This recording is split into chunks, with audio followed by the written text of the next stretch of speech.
கண்ணாலே நீ என்னை களவாடிக் கொண்டாயோ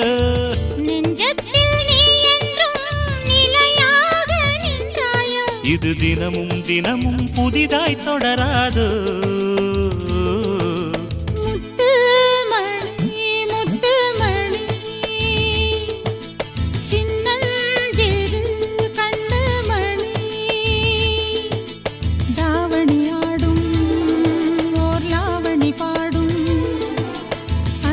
பார்க்கும் ஆவணி மாதம் இது தினமும் தினமும் புதிதாய் தொடராதோ முத்து மணி